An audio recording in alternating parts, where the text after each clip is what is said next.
Hi guys, and welcome back to the channel. If you're new, welcome. I am going to work on a better intro, and I say a lot. Maybe that should be my intro. I say a lot. Sorry for that. And yeah, so today I am going to just show you my labeling process. I do a lot of custom palettes, so I bought a lot of palettes recently and I need to label them so that I can start using them in my custom palettes. So I will start with the products that I use in order to create the labels, and these are the products that I use. Obviously a palette. This one is magnetized so that the shades pop out easily. So I just use a magnet and I'm able to pop them in and out rather easily. So next I get these chroma label. I will link them in my description. I get them on Amazon. They're like 10 to 12 bucks for a pack of how many?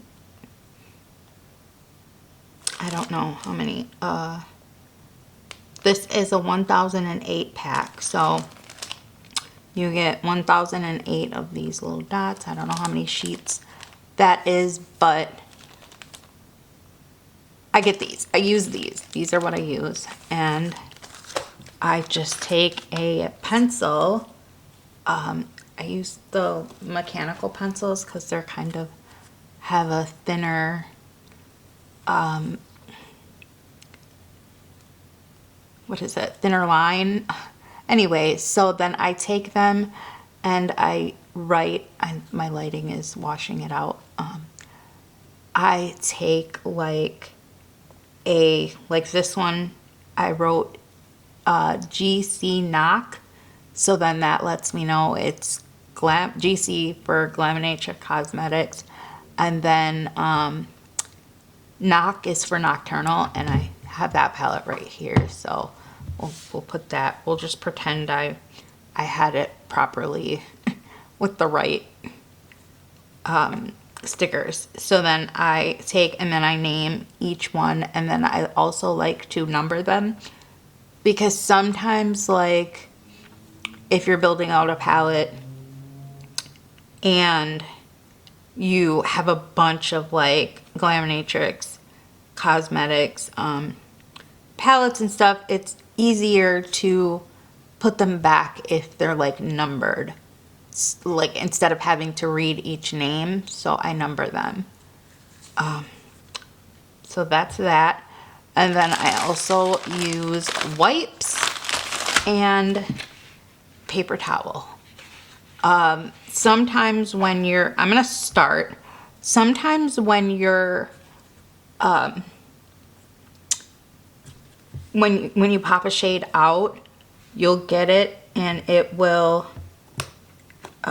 be really like, it'll have a lot of glitter particles and like a lot of residue on the back of it. Sometimes I use my finger to get it off.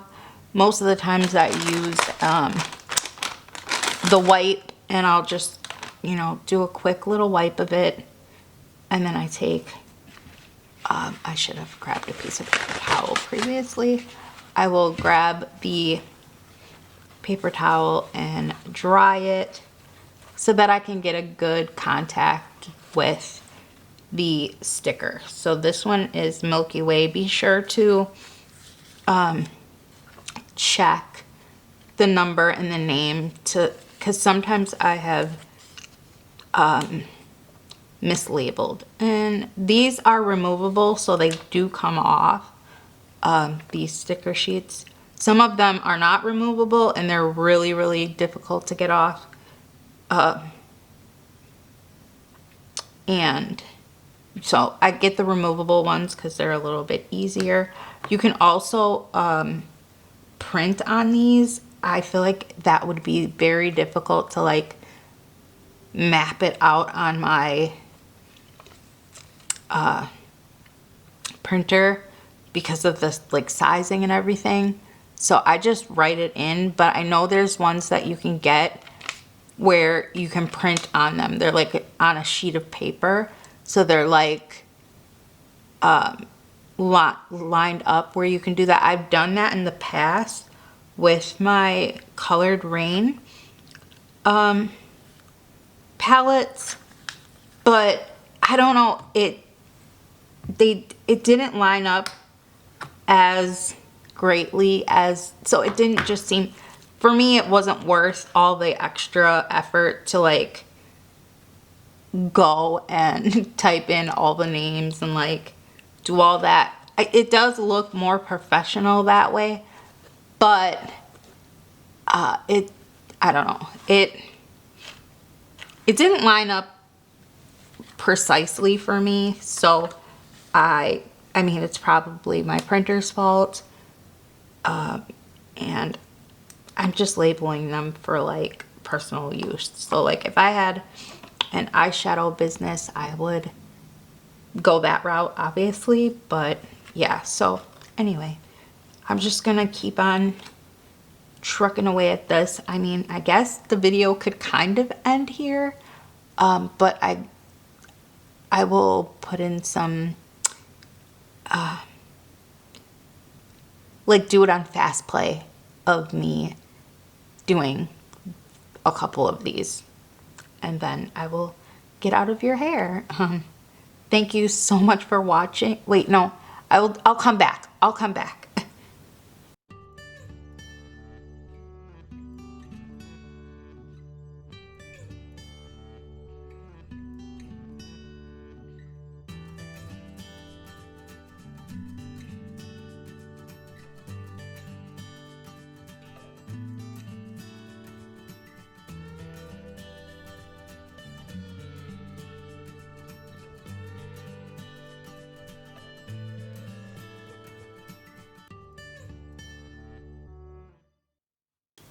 Okay, just to chime in quickly, I made the mistake of using the magnet with the black.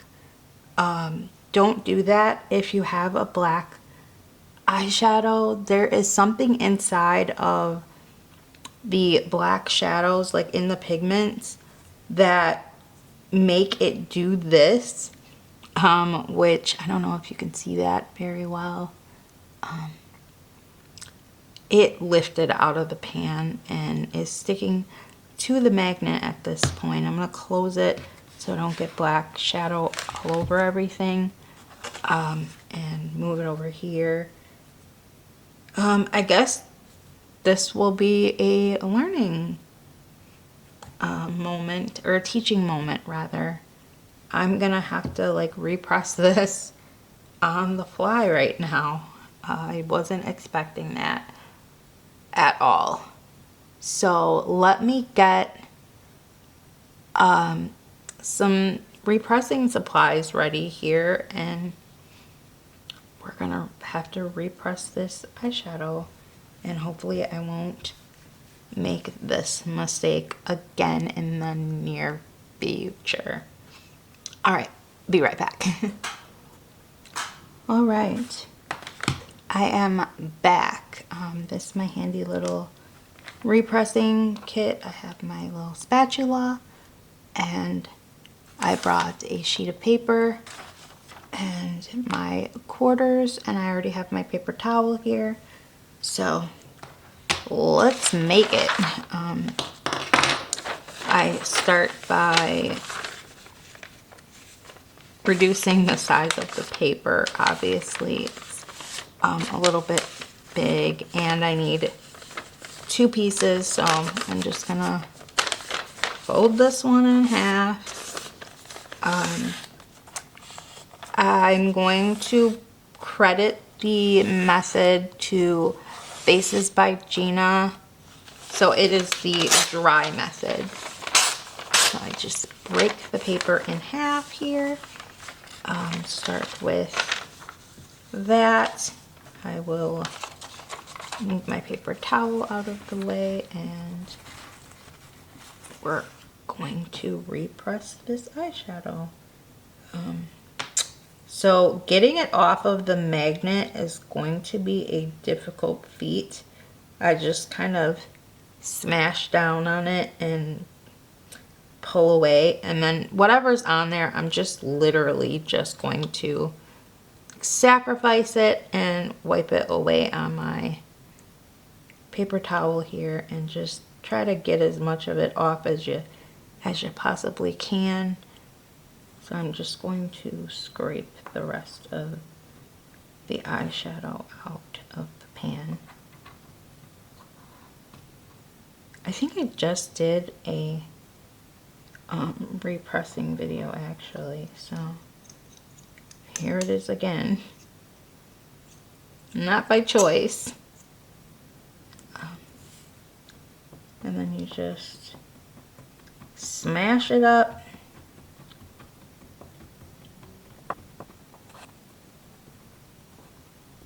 So just be careful.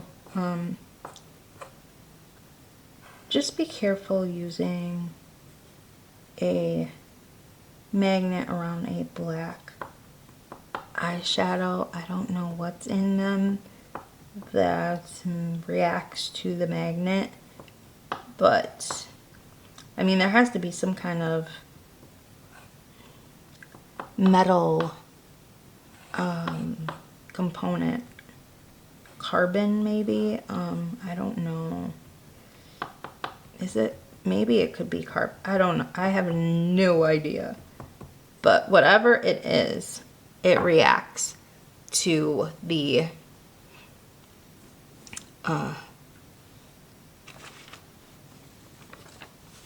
metal, or to the magnet, and can cause a bit of an issue when I'm making a bigger mess, not trying to clean up the mess. So I'm gonna stop with that, and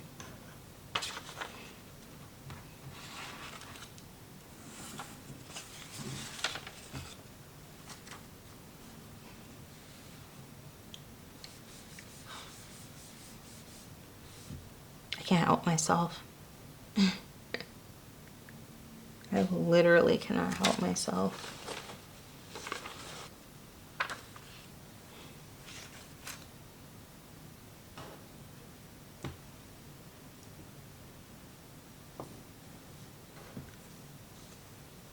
Okay, so I'm just going to take it, carefully bring it over and pour it back into the pan as best I can.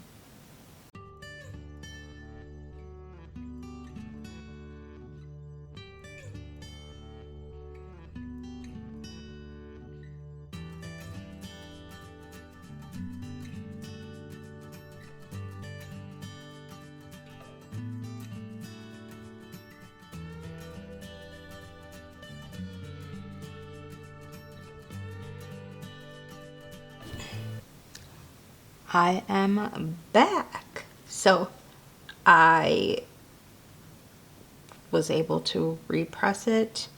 I'm sure you saw me do that. I probably had that on fast speed, so you didn't have to suffer through watching me do that all over again. I just did one, like I said. I don't know if that video is up yet, or if it's in the chamber, or if I'm even going to post it. I probably will. I did the work of creating it, so I don't know if that's up yet. Might be, might not be. But anywho, shade is repressed. Let's get that sticker on it and get it in that palette, and hopefully I will remember that that shade does that and not pull it out anytime soon. So I'm glad I went through and took photos of everything beforehand, because now, I mean, it doesn't look any less beautiful with it repressed by me. But yeah, there's Nocturnal, and now I have to do Glamorous, and then I have this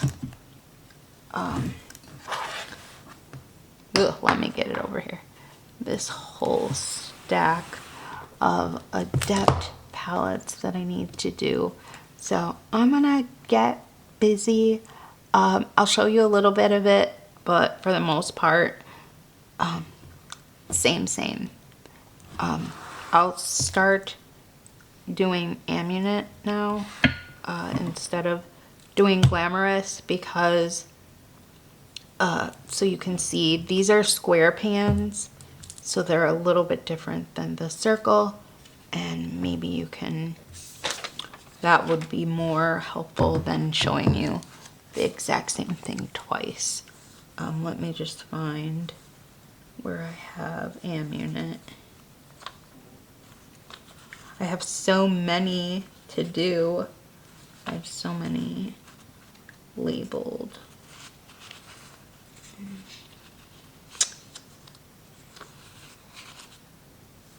Did I not do that one? Amulet. I'm slow sometimes. Okay. So, same gist. Just grab it and get the pan out. These have, oh, wait a minute. Okay. I don't have to do these. I should have checked that. Oh, we're gonna have to go back to whenever that was and not show me. Okay, so, well, at least this one is labeled. Let me see. Let me check and see if that is the case for all of them, because that is a good thing to note. They are, yeah, look at that. Already labeled. Cool. That makes my life so much easier. Let me just, yep, they're all, see what I mean when I was saying before about how they can be really like dirty, like have a lot of residue on them. This one has a lot of residue on it. I don't know if you can see that, but yeah, it had a lot of like oily bits. But yeah, hey y'all. Okay, I'm so stoked. I'm just gonna check like 2 more and make sure the bigger ones do. I don't see why they wouldn't, because it just seems like that would be part of the course at this point. Okay, nothing wanted to come out. Yep. So, okay, I'm convinced that these are all already labeled, so I'm not gonna hold you guys. I'm gonna let you go here. I'm so happy and so stoked that I don't have to label these. Oh, I'm so happy. Yeah, thank you so much for watching. Please subscribe if you're not. I will be doing a ton of custom palettes on this channel, and I hope that you will come and build them with me at a later date. I plan to possibly do some live builds and obviously some dupes. Let me know in the comments. I duped this palette previously. If you'd like to see a comparison to my dupe, and this palette and see, like, you know, was I able to get it close, or how far apart was I? I can totally record that. Let me know in the comments. I mean, I know it's an older palette, but like, let's normalize bringing back older palettes and using them, because this is an older palette, but it's new to me. It's brand new to me. So like, I don't know. I feel like it's very, the makeup, the beauty industry is the very fast fashion. It's moving in a fast fashion kind of rate, where like this palette won't get views because it's older. Let's like calm that down a little bit and bring it, well, on my channel, we're gonna calm that down and bring it back. Obviously, I'm gonna have new releases because I love new stuff that's coming out, but I also want to dig into some of these older palettes that are newer to, like, new to me. Older in the sense of when they came out, but brand new to me. So yeah, if you like that and you like my jive and want to subscribe, please do. I will see you in the next one that I make. Bye.